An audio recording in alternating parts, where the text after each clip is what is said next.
There are a lot of different methods of knitting.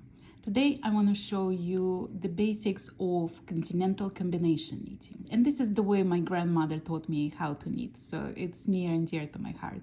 In fact, in Eastern Europe they call it grandma's method, so it's always a reminder of my grandmother. But before we jump into the technique, let's talk about stitches.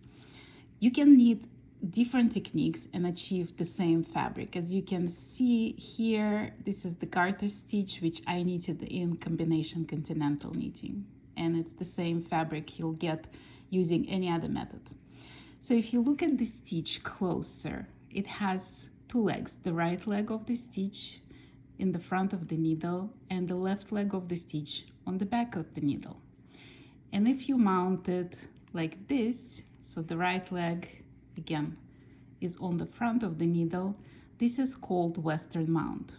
And most of the patterns are written with the assumption that this is how the stitches are mounted. And this is especially important when it comes to decreases.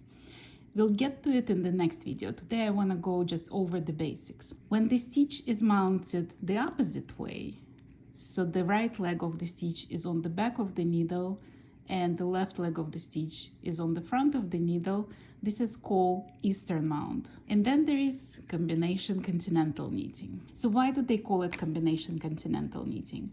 Because the stitches are mounted differently depending on what you knit.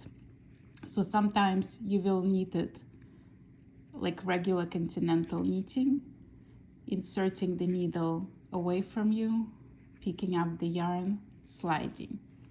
Let me show you closer. Insert the needle knitwise, pick up the yarn behind and slide. And in garter stitch, this is exactly how you will knit in combination continental. You insert the needle, pick up the yarn and slide the stitch. Insert the needle knitwise, pick up the yarn from the back and slide the stitch. I like to hold my needles really close to the tips because it gives me the most control, and it's also very easy to slide this tip without the necessity of pushing it off the needle, because if you keep on pushing you'll get the indentation in your finger and that's not a pleasant sensation. So by holding it close to the tips of the needles, you really minimize the movement.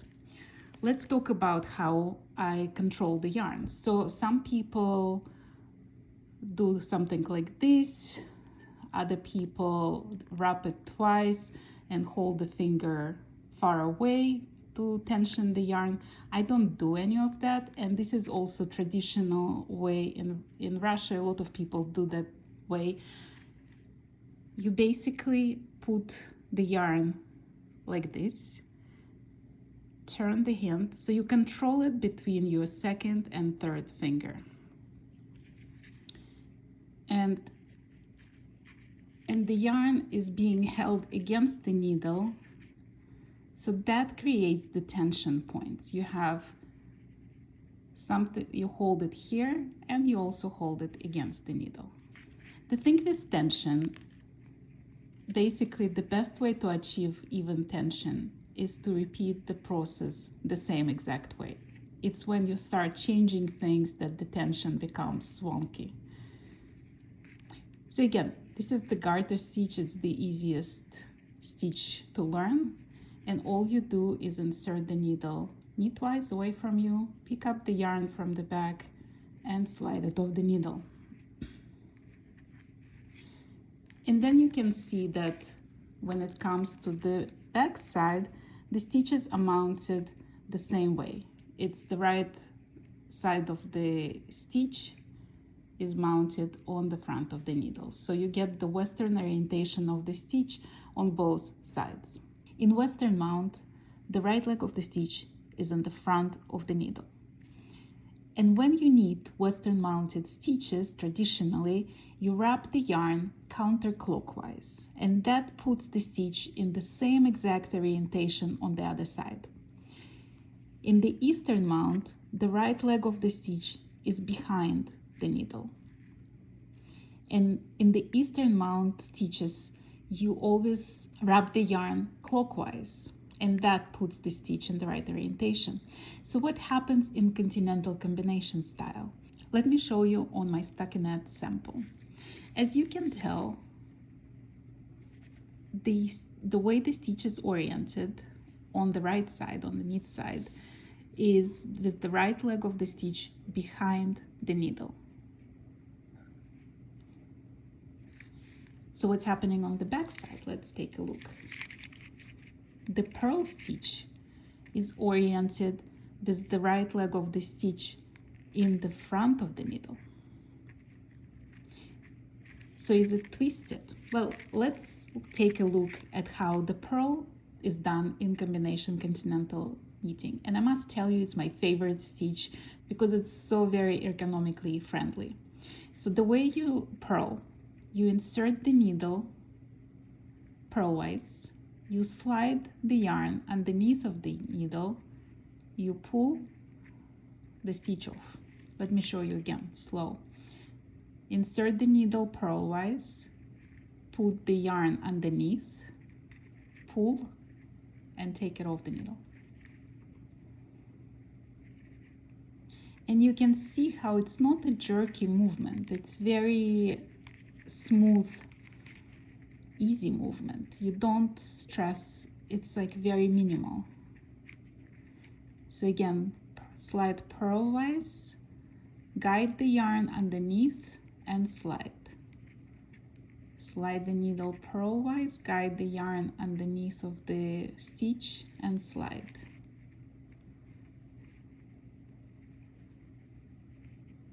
There is almost like a little circle.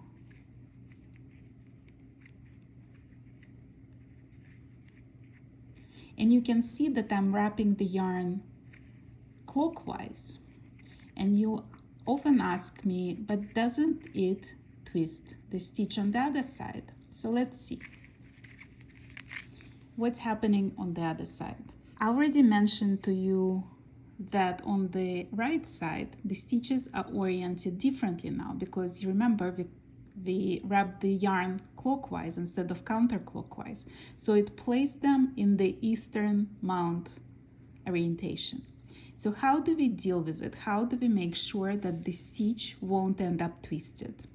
What we do is insert the needle on the back of this needle, grab the yarn and knit through the back loop. And you can see that the stitch is not twisted.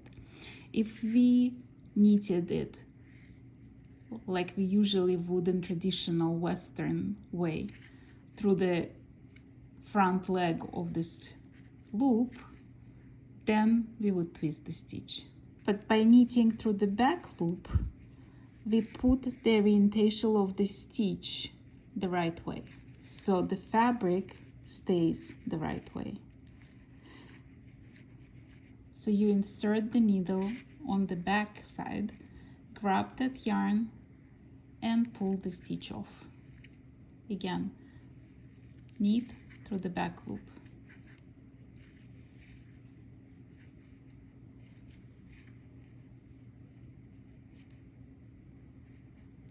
Insert the needle behind the needle, grab it and pull. And you can see that I'm wrapping the yarn counterclockwise, even though I'm knitting through the back loop, to reverse the direction of the stitch.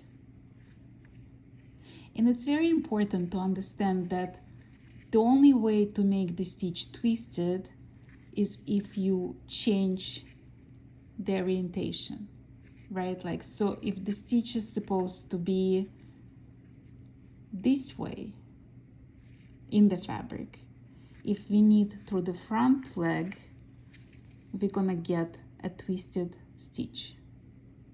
But if we're gonna knit it through the back leg, the stitch is not twisted. So it's all about understanding the direction of the stitch and what's happening with it when you knit it.